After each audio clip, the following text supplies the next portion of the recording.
Ұлы Отан соғысынан кейін ауыл шаруашылығы қандай жағдайда болды? Ауыл шаруашылығын басқарудың әміршіл-әкімшіл жүйесі туралы не білесің?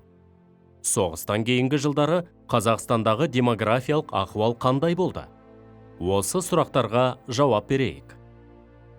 Ұлы Отан соғысынан кейін ауыл шаруашылығы қандай жағдайда болды? Соғыс жылдарынан кейін елдің жағдайы тым ауыр болды. Соғыстан құлдыраған халық шаруашылығын қалпына келтіру үшін 1946-1950 жылдарға арналған 5 жылдықтың жоспары жасалды. Алайда соғыстан әлсіреп шыққан ауыл шаруашылығын қайта қалпына келтіру оңайға соқпады. Ауыл шаруашылығына қажетті техниканың жетіспеуі, жұмыс күшінің аздығы, әкімшіл-әміршіл жүйенің ықпалы, экономикалық заңдармен есептеспеу, жер өңдеу мәдениетінің төмен болуы, қоғамдық мал шаруашылығының нашар дамуы секілді кедергілер кездесті. Сондай-ақ 1946 жылы ауыл шаруашылығында орын алған қуаңшылық та шаруашылыққа кері әсерін тигізді.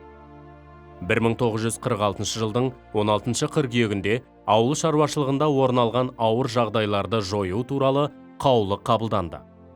Нәтижесінде кеңшарлар мен ұжымшарлардың зардаптарын жою қолға алынды.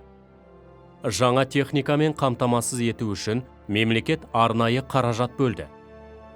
4-5 жылдықтың аяғына қарай ауыл шаруашылығында 50.683 трактор, 16.000-нан астам комбайн, мыңдаған автомашина, шөп шабатын және басқа машиналар жұмыс істеді. 1950 жылы ұжымшарларда МТС-тердің 95% жұмыс істеді.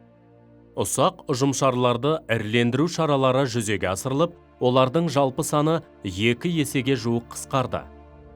1948 жылы республикада ауылдар мен селоларды жаппай электрлендіру басталды. Бұл жылдары республикада мал шаруашылығы ауыр жағдайда болатын. Мал саны қысқарды.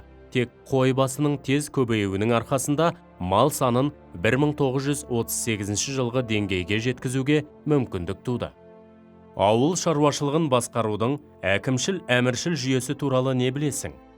Әкімшіл-әміршіл жүйе қатал саясат жүргізіп, ауыл тұрғындарын мәжбүрлікте ұстады. Жергілікті жағдаймен есептеспей, жоғарыдан жоспарлап бұйрық беріліп отырды. Әскери коммунизм кезеңінің азық-түлік салғырты саясаты жалғасты. Ұжымшарларда еркін жүріп тұруды шектейтін соғысқа дейінгі нормалар сақталды. Жұмысшыларда төлқұжат болмай, ауылдық кеңестердегі тізімге тіркелуге мәжбүр болды. Төлқұжаттың жоқтығынан мекенжай өзгерте алмай, заңды түрде ұжымшарға байланып, басыбайлы шаруалар есебінде болды. Осылайша соғыс аяқталса да, қазақ даласындағы әкімшіл-әміршіл жүйе үстемдік етуін одан әрі жалғастыра берді. Соғыстан кейінгі жылдарда Қазақстандағы демографиялық ахуал қандай болды? 1930-1950 жылдары халықтың ұлттық этникалық құрамында біршама өзгерістер болды.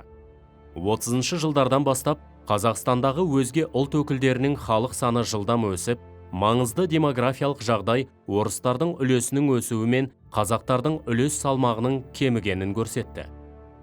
1941 жылы 28 тамызда фашистермен байланысы бар деген айыппен 349.713 неміс, 1944 жылы ақпанда ингуштер мен шешендер, наурызда башқұрттар, қарашада түрік месхетиндер Қазақстанға күштеп қоныс аударылды.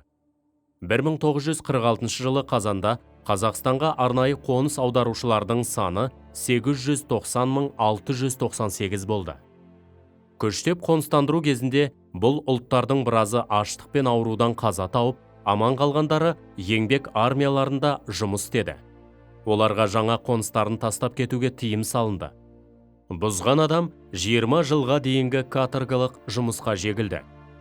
1939-1959 жылдар аралығында халық динамикасы келесі жағдайға сәйкес болды.